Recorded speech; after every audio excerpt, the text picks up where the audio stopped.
Good morning. It is, what day is it? September 29th, I believe, 2020. And I am in Beverly Shores, Indiana, out on a morning walk, getting some exercise in.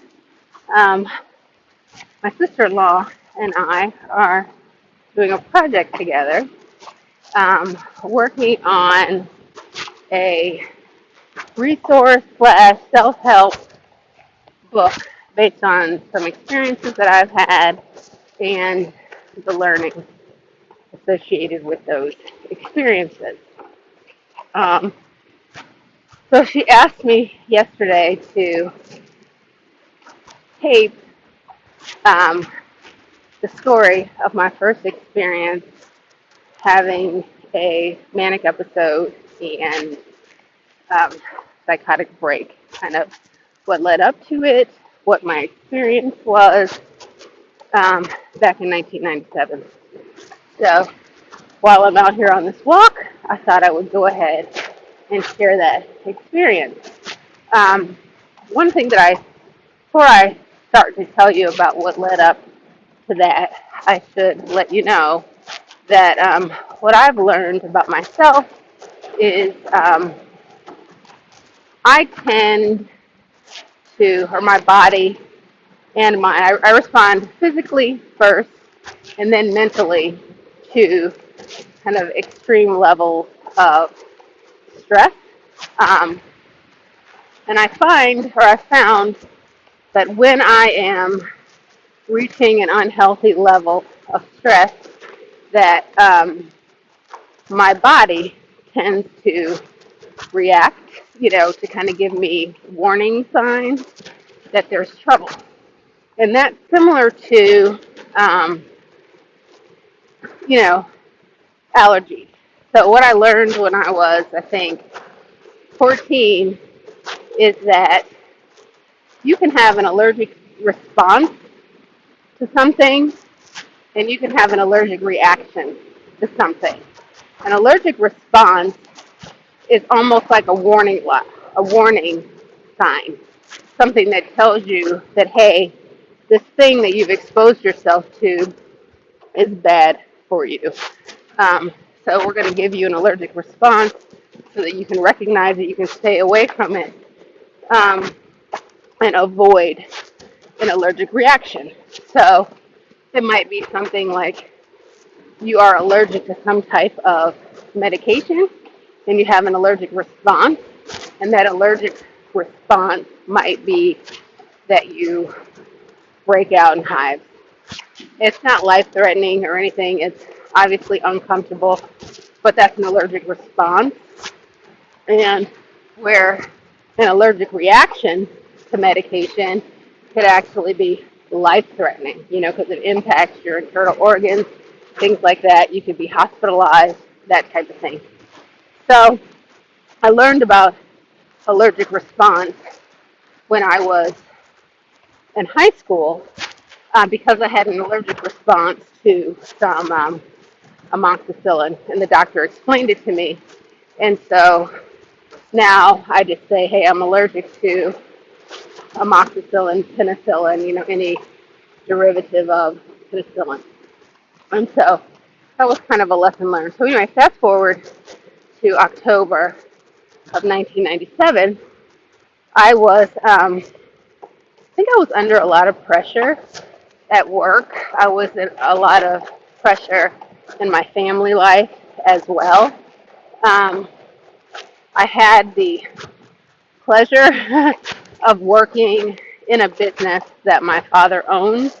Um, and so there was no separation between work, between my work life and my personal life. They were kind of all mixed up because there was a family dynamic associated with it. Um, and so, anyway, on October 18th, 1997, I was sitting down talking on the phone with one of my friends, and I started to get this really warm sensation, like getting hot, almost like you might, if you have a hot flash, which now was 30 years old, so I'm not having hot flashes when I'm 30. But anyway, I looked at my hands, and my hands were red, kind of like a red delicious apple. And, or, like that, or like a dark, deep burgundy color. And I thought, oh, that's not good. And then I got up, went to the bathroom, and I looked in the mirror, and my face was red like that as well. And so I immediately thought, I know what's going on. I'm having an allergic reaction to something. And I knew that having an allergic reaction to something is life-threatening. So I very quickly got myself together. At the time, I lived almost right across the street from a hospital. Um, you know, relatively speaking, it was like a 2-minute drive from my house. So um, I got in the car and I drove to the hospital. And while I was on my way there, I called work to talk to my dad. And at the time, my dad, to tell him what was going on, but he was too busy and he's just like, hey, can't talk to you right now. Got off the phone. So I hung up and called my friend, Nicole, who also works there. And I told her what was going on and asked her and said I didn't know exactly what was going to happen, but could she have her husband pick up my daughter from school? Because my daughter at the time, I think she was in first grade, the first grade or second grade. And I went to the hospital and I said, hey, I'm having an allergic reaction. And they said, yeah, you are. They pulled me in the room, hooked me up to an IV, and within, a couple minutes, I was out. And I was probably out like a light for hours. And when I woke up, the nurse came in. She's like, how did you get here? And I said, oh, I drove myself. And she's like, okay, well, you were having an allergic reaction to something, and your whole body was shutting down. And you're really lucky that you made it. And if anything like this ever happens again, you should definitely just call an ambulance, not drive yourself, because you could have died. And so when that happened, all I could think of is like, oh man, I almost died. And I kind of freaked out after the fact, and I took a week off of work because I was just shook, you know. Um, in hindsight, now when I look at that situation, I realize that that was really God being on my side. It was, me recognizing a lesson from a past experience that was crucial in that moment. Um, but it actually was God saying, hey, I'm just going to give you a hint that you're in a danger zone and that you need to get yourself out of this situation. You need to change, you need to make some changes in your life um, so that you don't kill yourself, basically. So I didn't get that lesson at the time. So now fast forward to December of the same year. Um, I was dealing, I went back to work after a week, and I just went right back into the same old grind that I put myself in. And the stuff that I was dealing with, I was working um, as I was responsible for recruiting where I was, and we were a company that was growing very rapidly, and we were hiring people from all over the world, and I was the only one doing recruiting. A month earlier, I had said, hey, this is this job is too much for one person, and I need I need to hire somebody else, another recruiter, because I'm working, 70, 80-hour weeks to be able to keep up with the demand. Not only just the demand of recruiting, how many people we need to get in as well, but also the demand of how we were recruiting. We were basically doing global recruiting. We're hiring people from all over the world, and those people that we're hiring from all over the world are in different time zones, and I'm the one that's having to coordinate all the interviews and things like that. So if we're talking to somebody from Australia and recruiting them, I'm having to get up at like 2:30, 3 o'clock in the morning to conduct those interviews. And given the fact that I don't have anybody else doing recruiting, that still requires me, to get up and to be working, from 8 to 5. And so there was just really no balance there for me. And I was just going into overdrive. I did share, that I needed to hire someone, and but I was not empowered to go ahead and hire. The person that I reported to at that particular time um, maybe had her own opinions about it, and there were other people that worked with us that were in management roles that were kind of on the outside looking in of the work that I was doing, not really understanding what the real demands were, not willing to just take for granted that what I was communicating um, was right.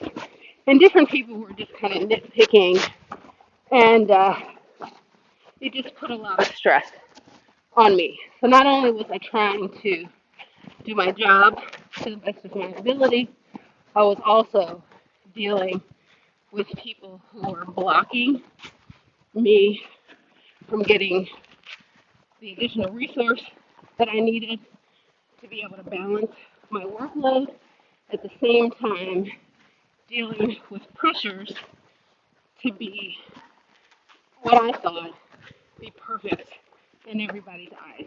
And at that particular time, I probably had basically recruiting worked hand in hand with the sales team. And so let's say we had, I don't know how many it was at the time, but let's say you're getting requests for people to hire from 6 or 7 different sales folks. So, I need this for my client, I need that for my client, and that it's important for me to be able to prioritize. So, in my mind, the stuff that was going to yield, the highest rates and the most profit, that's the stuff that I focused on. The stuff that was like, okay, we can get people in for, a rate of like $50 an hour. I'm like, oh, it's not even worth my time, given my bandwidth. Um, and so I wasn't giving everybody equal priority and got a lot of criticism for that. But rather than me stopping and saying, communicating effectively, hey, listen, I'm only one person. I can only handle so much. Here's how I'm prioritizing. Here's what's in queue. Blah, blah, blah, blah, blah, whatever. We're not going to be able to satisfy the need if I don't get additional resources in here to help me with the recruiting effort. So I didn't do that. Instead, I just kept working, kind of killing myself. And so that's what I was doing. And one day, I think it was one day in December, it might have been like the 11th of December, 1997, I was sitting up at work in a conference room, and I was interviewing a candidate. And I realized on that call that I had absolutely nothing good to say about the company that I worked for. I was just so miserable and felt so beat down and was so exhausted that I just I just thought I can't sell this company, and oh, by the way, and if I can't sell it, then I can't do the job. If I can't believe in the product that I'm selling, I'm not going to be effective at it. And trust me, recruiting is a sales job. You are selling people on the company, You're selling the people within the company that are hiring managers, selling them on the candidates, and you have to feel positive. You have to feel good all the way around. And so I just didn't feel good. And so I got off that call as quickly as I could. I just made up an excuse to get off the phone and went and contacted one of the people that I work with just to say, hey, I want to let you know, here's all the people I have in queue, here's all the files, here's all the people that are that are at the, job offer stage, here's all the people that are in the interview process, here's all the people that I screened, here's, who needs to be interviewed by who and when. Just wanted to make sure that somebody understood where the 40 people that we had in queue were at in process so that no balls would drop. And then I went home, and to my recollection, I called my father and I quit. Um, and so I was just done. Um, I should mention at some point in time earlier in the year, and maybe it was, like March, something like that, much earlier in the year. Um, and actually, I don't even remember when it was, but I know it was before the allergic reaction thing. I was telling my boss that I needed to, I wanted to go on, I wanted to switch my status. I wanted to move from a full-time position to a part-time position.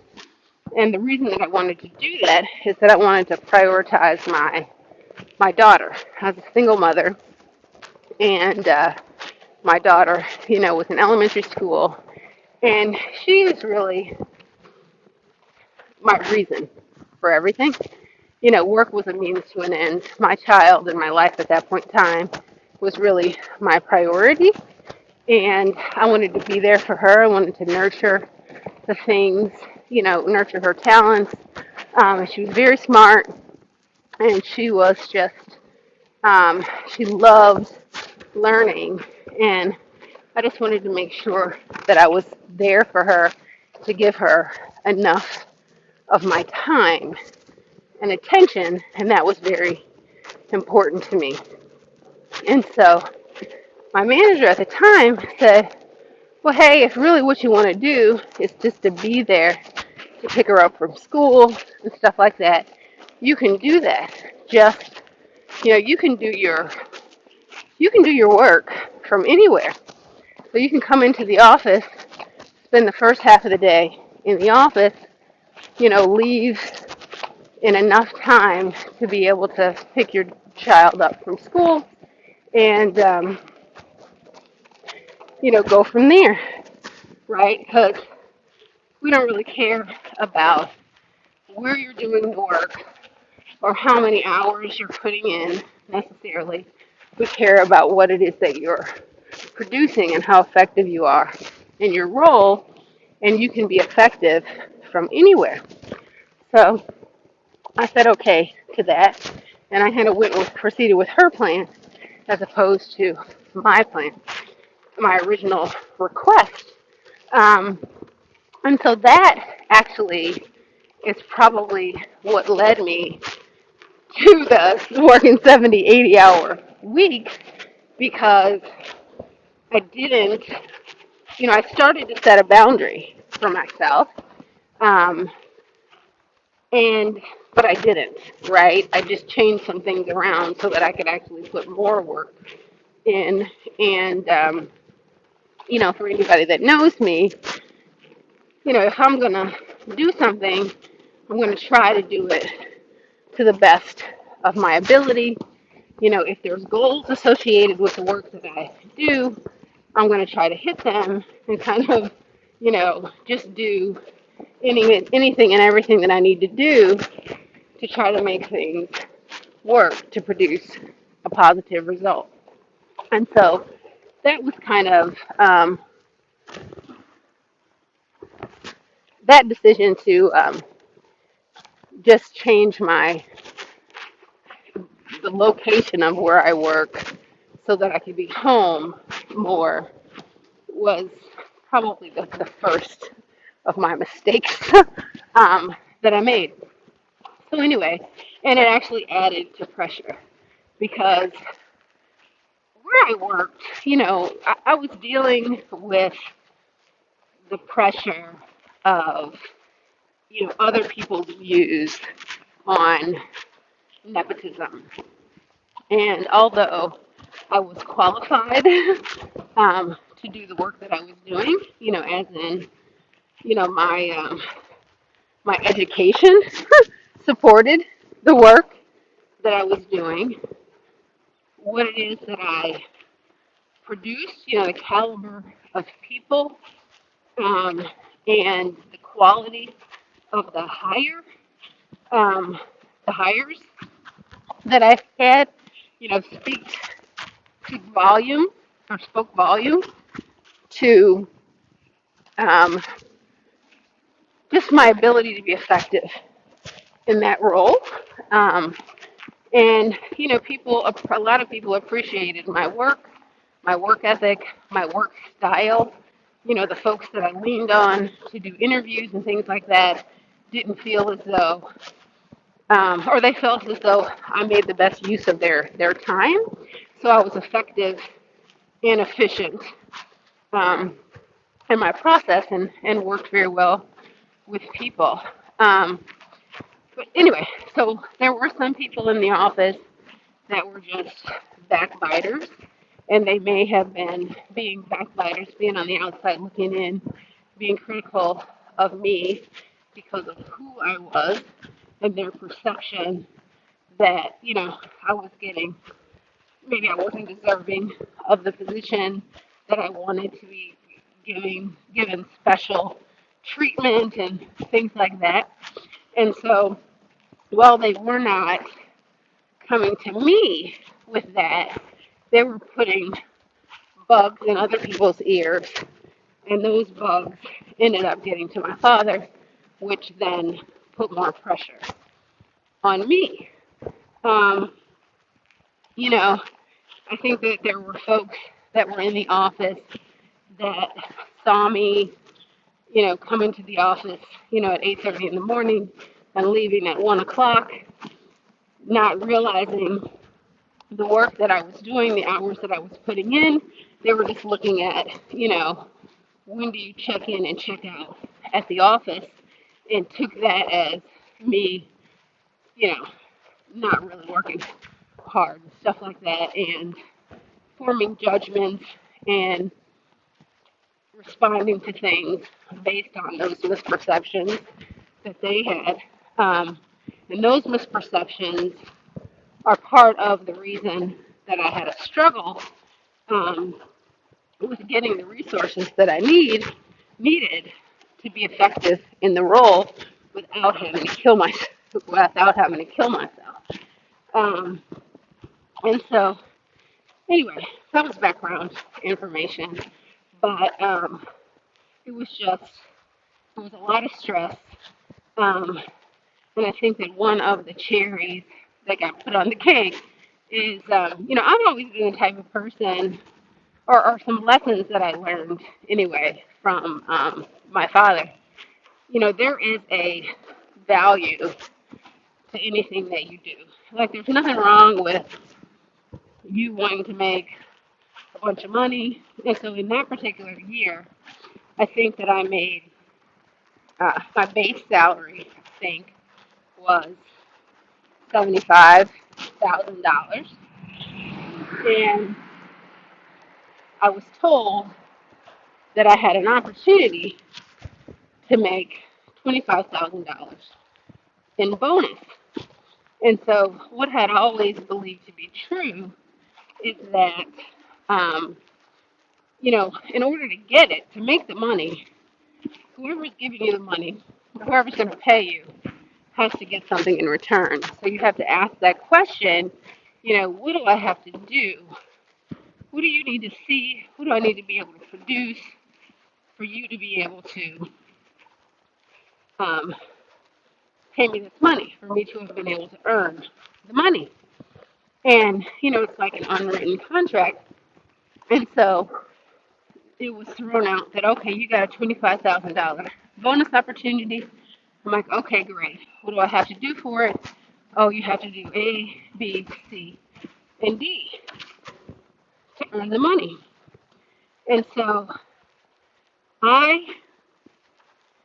do A, B, C, and D that year. And, I did what was expected of me.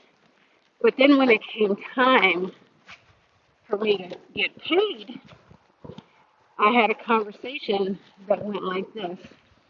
Um, hey, I think that you have been, and this is not my direct manager, right, but my father who runs the company. And he says, hey, I just want to let you know that I think that you've been distracted. And so you're only going to get, so I'm only going to give you $15,000. And, the reason that he felt like I was distracted was because um, earlier that year, um, I had a friend of mine called me because their sister, who had 3 small children, was leaving her husband and coming to Illinois and needed a place to stay. And they said, hey, we don't have enough room in our apartment. You've got a townhouse, you've got 3 bedrooms, it's just you and your daughter. Would it be okay if she comes and stayed with you? So I said yes. And when she got there, I realized that she had been under a lot of pressure and was like really stressed and dealing with anxiety and lots of things. And she just was a mess, and emotionally a mess. And physically, she looked weak. And I just, and she had these 3 kids. The baby was 3 weeks old. The next one was like 18 months old. Or no, not even 18 months old. Maybe she was like 13 months old, 14 months old, something like that. And a 4-year-old. And I thought, man, she's in a bad way. And I don't know how she stays in this state. She's barely in a position to be good to herself. She's definitely not in a position to be good for her baby. And I just think that all kids deserve to be loved and showered and spoiled and stuff like that. And so I felt like she needed a little bit of a break. She needed somebody to kind of love on her and boost her up and, help her regain her strength and stuff like that, but to make up for, almost like fill in the gap for her with her kids. So I went from kind of being a mom of one to being a mom of 4 kids and kind of big sister to my friend. And so anyway, that was something that I was doing in my personal life, but because of my work situation and that I worked with family and I had friends in my business too, there were all these lines crossed and there were different people who had opinions and stuff like that. And they took those opinions uh, and they played out. It's almost like I was punished. So my distraction was I had things going on in my personal life that I was doing while I was taking care of my work responsibility and performing and hitting goals, but didn't get credit for it because in my personal life I was making choices that maybe other people couldn't understand or didn't agree with. And so that, put a lot of pressure on me as well. And I tend to be a person that I can, I've got a very high tolerance for pain. Um, I've got a high tolerance for stress. Clearly, I have a high tolerance for, excuse my language, bullshit as well. And I have just always been one of those people that I didn't spend a whole lot of time dwelling on it. I just was like, gotta keep going, gotta keep going, gotta keep going.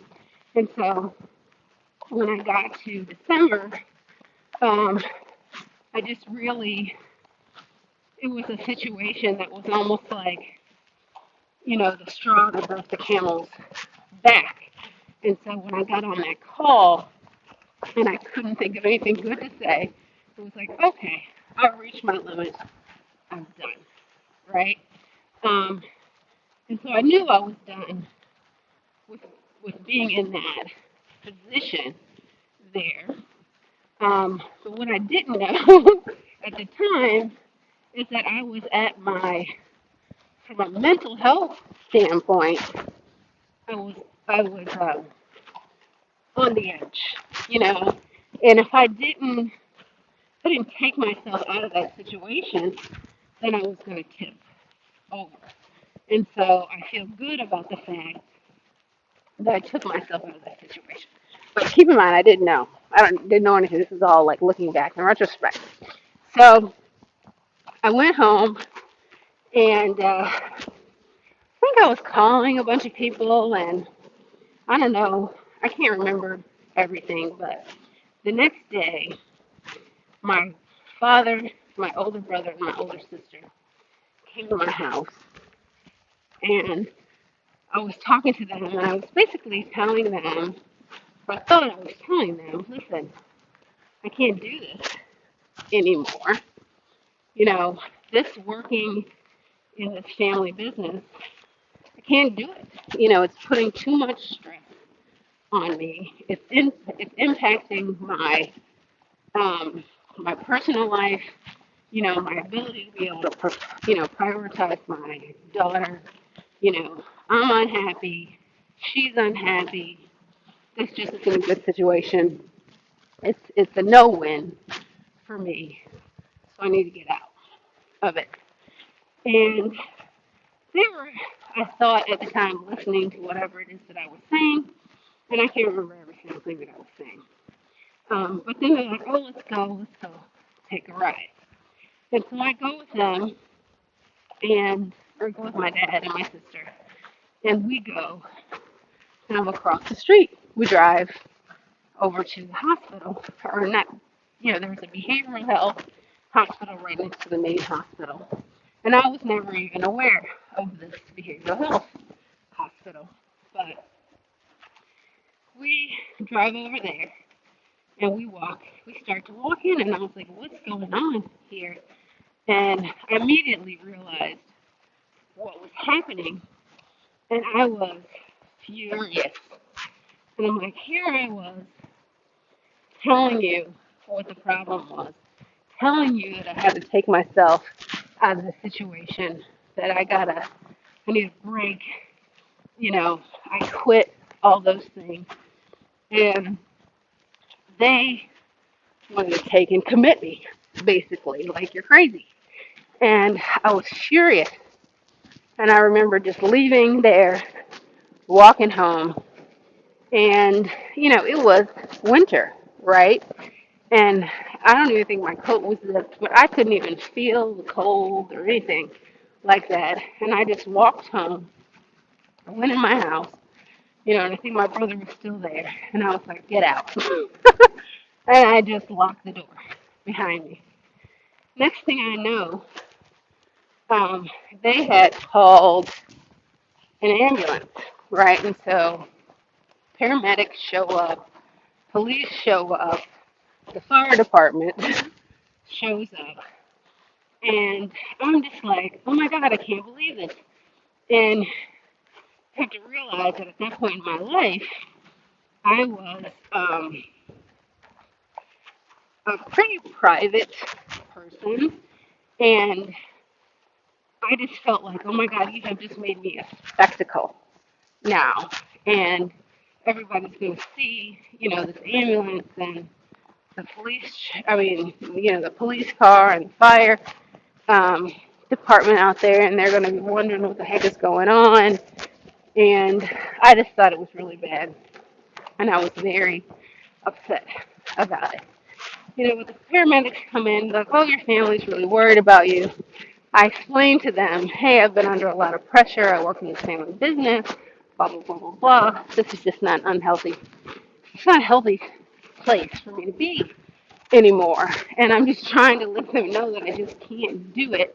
And I just want to come home, and I just want to relax, and I just want to be left alone, so I can live my life without all these additional pressures that they place on me. And the paramedic's like, oh, I get it, I get it, I get it. I said, but they really think something is wrong. And I basically say, okay, well, I'll go to the hospital. They're like, yeah, you can go. They'll check you out. They don't think anything's wrong. You'll just come home and they'll go away. So I agreed to it, but say, hey, if my brother goes and picks up my daughter from school, takes her back to his house with my sister-in-law, I trust my sister-in-law um, to watch her for me. And so we make those agreements. I go to the hospital, and I have multiple people coming in, doctors, nurses, talking to me, and I tell everybody the same thing. And nobody's really seen a problem, and they keep walking outside to talk to my family to say we don't get it, we don't see it. They're like, no, no, no, no, something's wrong. We know it. Um, then something happens because I am trying to call um, my sister-in-law to say, hey, I just want to let you know that my daughter's coming. I want to make sure my brother had talked to him and just confirm that she's going to watch. And as I'm trying to have this conversation, one of my friends walks in. He says, oh, you need to get off the phone. You need to get off the phone.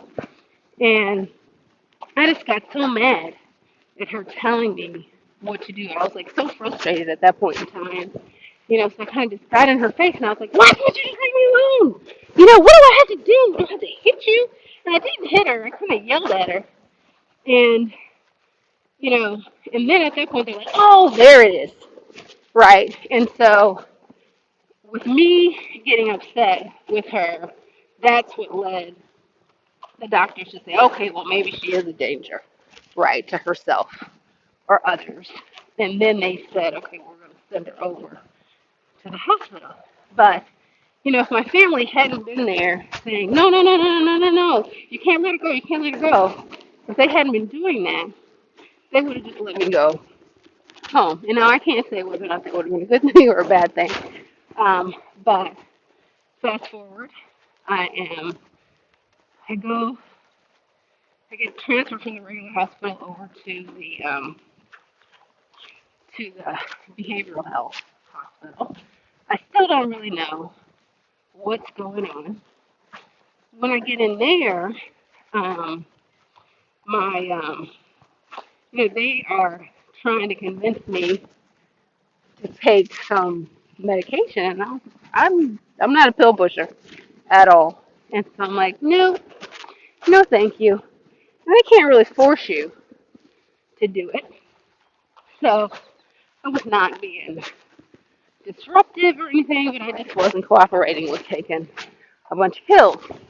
And so anyway, I what they then do is they say, hey, if you don't take this medication, your family is going to go to court and they are going to make a case that you are unfit to take care of your daughter, and you're basically going to get your parental rights taken away from you. And so if you ever want to see your daughter again, and I can't remember exactly what they said, but that was basically the carrot is your parents are going to take custody of your child if you don't take this medication. And so I was furious at that. you know, I think I did end up, taking the medication. And, in the hospital itself, so I guess before I went to the hospital, I was probably what you would call manic, right? And manic, I think, is a state where you have a lot of energy, you know, you kind of feel uh, kind of indestructible, nothing affects you. You just got this surge of, this surge of energy, right? And everything is kind of racing kind of thing. And you can bring yourself out of a manic state, but you can't bring yourself out of a psychotic state. So in the hospital, or before I got to the hospital, I really believe that I was in a manic state and that I could have, if situations had been different, gotten myself out of that state just by removing the stressors from my life and my situation. Um, but instead of being able to do that, I ended up in a far more stressful situation. And so the stress built more, the agitation grew, and the chemistry changed to a point where I went from manic to psychotic. And so, and it was all inside the confines of this hospital. And so I look back on it now, and although I don't really like to look back on it, I know that I was doing some crazy ish in there. Um, and that, I'm just going to say, I was just bad shit crazy when I was in there, and I don't feel bad about it. But was basically pushed over the edge. And so, anyway, I ended up spending 2 weeks or 12 days in that behavioral health hospital, which I believe was the maximum amount of time that my insurance would allow me to be there. Could that just be a coincidence? I think not. Um, anyway, and so then after that, they said I needed to go to this, I don't know if it was a week long or a 2 week long day program. And, I was taking all this medication. And so I end up doing this day program, and I end up spending, 8 hours a day, 5 days a week with people who are clinically depressed. And I was never depressed. Have I ever been sad in my life? Sure. Have I ever been depressed? No. Has there ever been anything that stopped me from getting up in the morning, doing what it is that I need to do, or I couldn't function or anything like that? Absolutely not. And but these people were sitting around talking about, so how did you try to kill yourself? How did you try to kill yourself? Well, I tried this and I tried this and this didn't work, and I'm going to try to find another way. And I thought, oh my God, what is going on? This is painful just to sit here and listen to these people. I cannot relate to these experiences. This is horrible. There's nothing good that can come of this. I didn't want to be there. I didn't want to do it. And, I would come home, and I think the first week I was home, my mother was there with me. And, and I'm taking this medication, and if I was irritated about something, I would get a headache, because I was taking lithium at the time. And it was a mood stabilizer. And it basically says, I do not give you permission to be happy. I do not give you permission to be sad. I do not give you permission to be angry. And so if I had any feeling that was not even keel, it would feel like my head was going to explode. So I was angry that I was in this situation. Um, and if I told anybody, what would it? No, I really didn't have anybody to tell. If I told somebody I'm having a side effect, this is doing this. Oh, no, no, no, that's not it.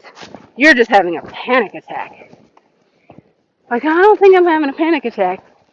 Well, my head feels like, literally like a bomb is exploding in my head. And so the fact that I couldn't talk to anybody to tell them and have them say, be empathetic, sympathetic, try to be understanding, try to believe me in what I was saying was irritating and made me unhappy.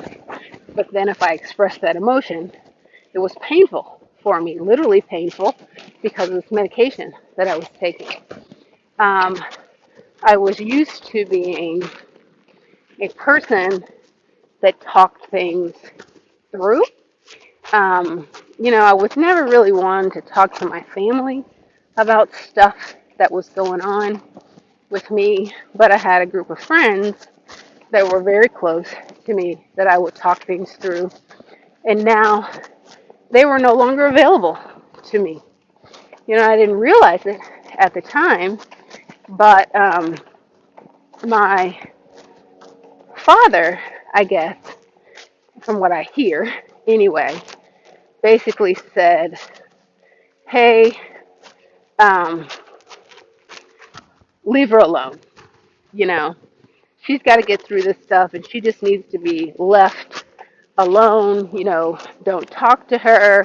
If she's upset about something, don't engage, those type of things, because we don't want to end up where she's institutionalized for the rest of her life kind of thing. And so my friends, listening to him, kind of bailed on me. And I don't know if they bailed on me because that's what they just wanted to do, or because they were just following the instructions given to them by my family. And so I just ended up in this situation where, here I was. I just spent 2 weeks in the loony bin, and I had been diagnosed with having a bipolar disorder. I don't even know what bipolar is. Have everybody, in my family, I guess, reading up on bipolar and reading up on, the symptoms. Like, could we have seen the warning signs, right? And so one of the warning signs, I guess, that some people that are bipolar and when they're on a high, they do these extreme things like, spend tons of money. And so an example might be, somebody who's manic goes out and buys a yacht, thinks they're, I don't know, uh, they can go buy a yacht, they can go buy a helicopter. And so, yeah, I got my family like, well, is she spending lots of money? And here it is, keep in mind, it's December, and I'm very much a giver, right? And so it used to be at holidays, and I don't do it so much anymore, that I would, at least for my kids, buy lots of stuff. And so I guess it was my cousin was like, oh, well, you know what? She has been spending a lot of money. And, because I had bought a lot of clothes for my, I bought a lot of gifts for my kid and for other kids, in my family, my friends' kids, whatever. And now this is just normal Christmas shopping stuff. But because somebody diagnosed me as bipolar, now my normal Christmas shopping was um, problematic. And so um, that was just kind of a mess. But so everybody was looking to see what the books, looking for the evidence of what the book said about me rather than believing me when I said, hey, you know, I had too much coming at me from too many different ways, and I had to get myself out of that situation. So, um, fast forward a little bit, I think I went a couple months taking this medication, and one of my relatives, one person out of everybody that I know, when I said, hey, I'm having this problem, they say, oh, it's probably a side effect to the medication. You should just talk to your doctor and let them know. So that's what I would do. I'd call the doctor and say, hey, you know, my head feels like it's on fire. I'm like, oh yeah, that's one of the side effects. Take one less pill. And I can't remember what my actual dosage was. I just knew I was on lithium, and let's say I was supposed to take 7 pills a day. Every time I would tell him about something that was bothering me, like, oh, I gained 20 pounds. Oh, that's a side effect. Take one less pill. Oh, my face is breaking out. I got acne everywhere. Oh, that's a side effect. Take one less pill. Something else. I don't even remember what all the side effects were. There was just a couple that I can remember, but his answer was always take one less pill. And I got to the point where I only had one pill. I'm like, what is he going to say? And at that point in time, I was clear-headed enough to be able to stop talking to other people, whether it be family or friends, because they just were not in a position to help me for whatever reason, to be helpful for whatever reason. And I didn't trust the doctor. I was like, oh, you're just a pill pusher. So I don't appreciate that. I was going to see a therapist, but I don't think that I had a lot of confidence in the therapist either.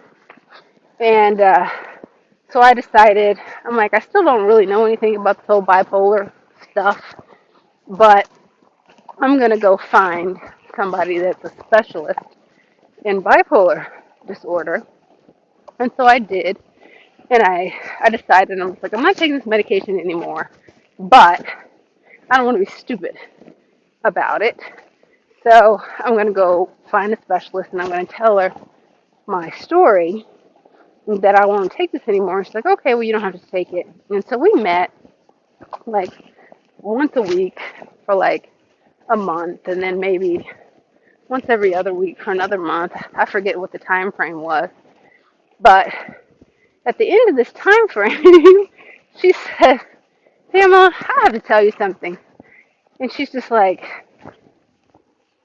I understand that somebody diagnosed you with bipolar, and keep in mind that this woman this is her specialty.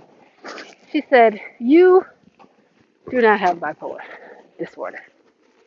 Like, you were misdiagnosed. And she's like, you were under a lot of pressure at work and in your life, and you actually have a very high tolerance for stress. And the amount of stress that was on you, you probably could take 10 times more stress than the average person. And so it took a lot to break you. And it was a situation where it was just like, the straw that broke the camel's back, and you just needed to take yourself out of that situation. And, families respond differently. There are families, and she's like, oh, by the way, anybody dealing with that level of stress would be at risk of having a breakdown, right? So it's not like you are abnormal or anything. It's totally normal. We all go through stuff. It's just you were at your breaking point and you wanted to stop, take yourself out of that situation. Your family recognized that you were not in a good place, and which families will do, but the way that families react, they can react in two different ways. They can react and say, hey, I'm going to go send this person that I love, go put them on an island, take them away, remove all the stress away, and just let them relax, recuperate, regenerate, whatever. Um, and then there's another set of type of family, that's just going to take you straight to the hospital because they think that you're crazy, and the only thing that's going to help you is a pill. It's like you just happen to have the family that opted to commit you, but your diagnosis was wrong, and you don't need, and you're good now, and your choice to not take this medication, to seek out the help of an expert, right, to kind of monitor you and monitor that decision was good, right? And you're fine. And so that was, so that's kind of how I got past that thing. So maybe it took me about 3 months, but March came along. I was able to go back to work. I just worked, part-time for a while and then went back to full-time, and it was fine. Um, and so that was just, that was kind of my first experience with an episode. And I would say, my biggest lessons learned there were for me to listen to my body when my body tells me, hey, this is too much for you, um, and just to shut it down, shut things down sooner, because it's not necessary for us to get to a breaking point. And so that was a lesson learned. I also learned that not everybody that loves you knows what's best for you. Not everybody that you love and trust can be trusted with your health either, and making decisions on your behalf, because they may be clouded by their own experience, their own perceptions, whatever. And so it's very important to be able to advocate, know yourself, advocate for yourself, and if you're at risk of certain things, and so to figure out who those people are that can support you and support you in a way that's actually going to be helpful.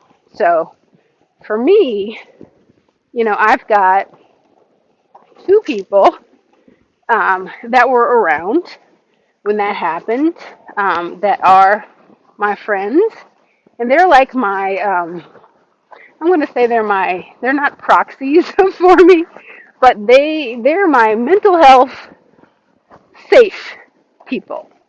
And so if I have somebody come to me and tell me that they're worried about me, like, oh, I think you're acting a certain way, I think this is too stressful for you, and I'm worried about you from a mental health standpoint, because just because somebody fears that you may be on the verge of an episode doesn't mean that you are.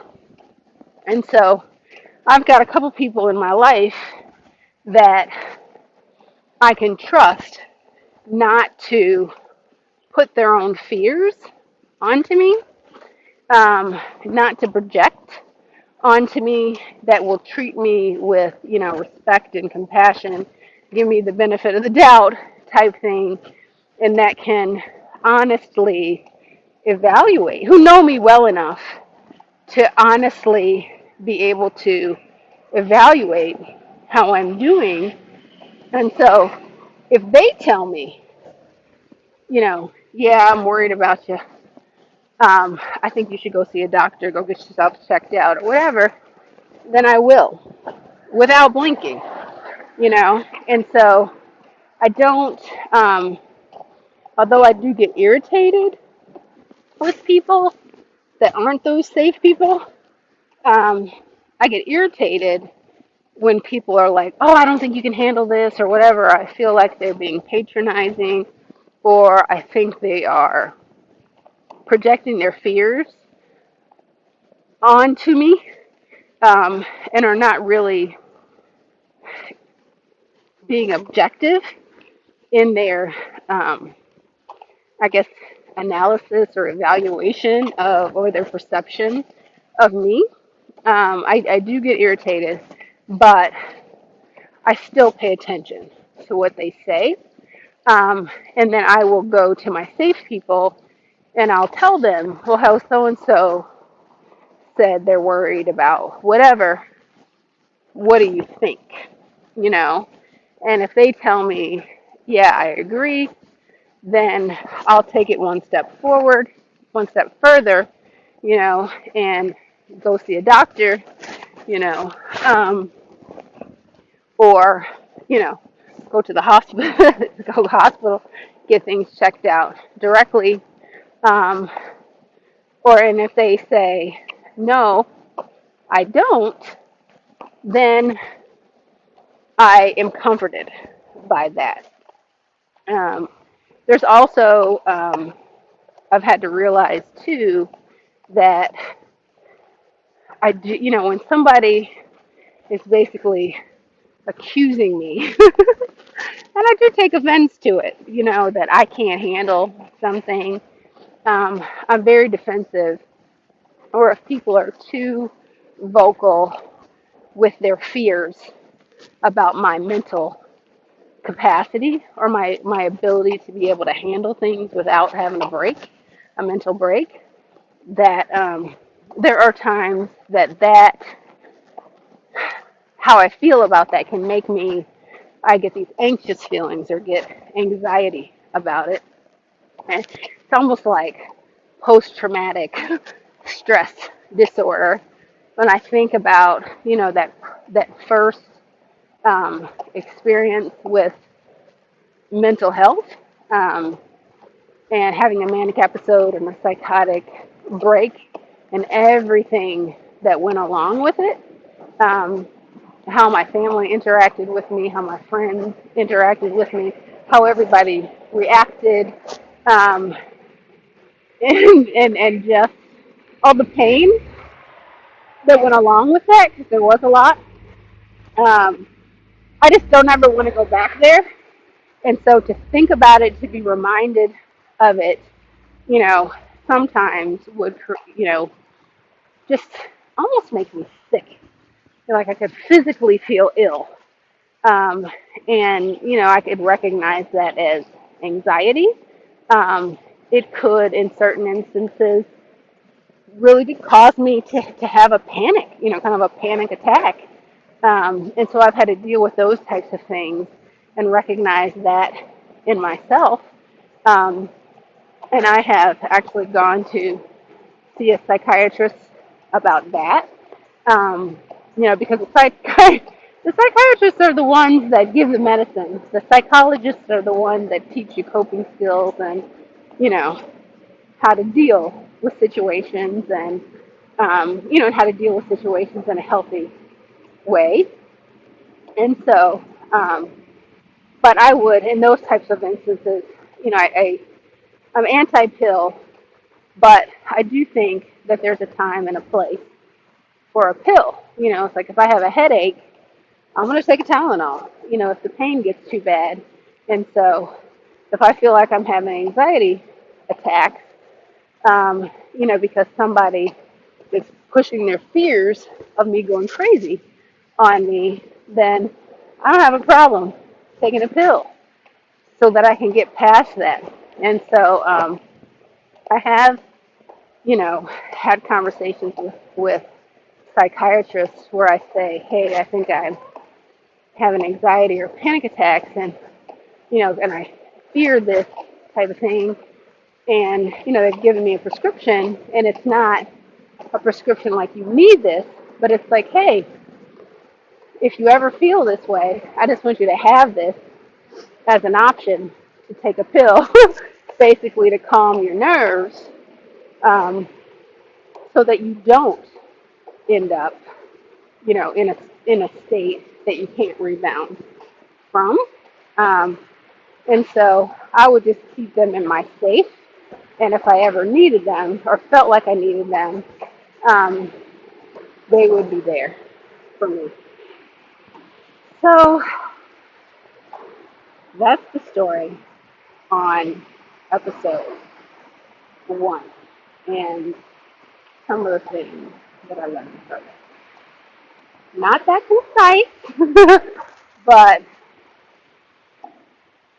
that was sort of lesson 1 in a probably four part um, overall lesson book. See you later.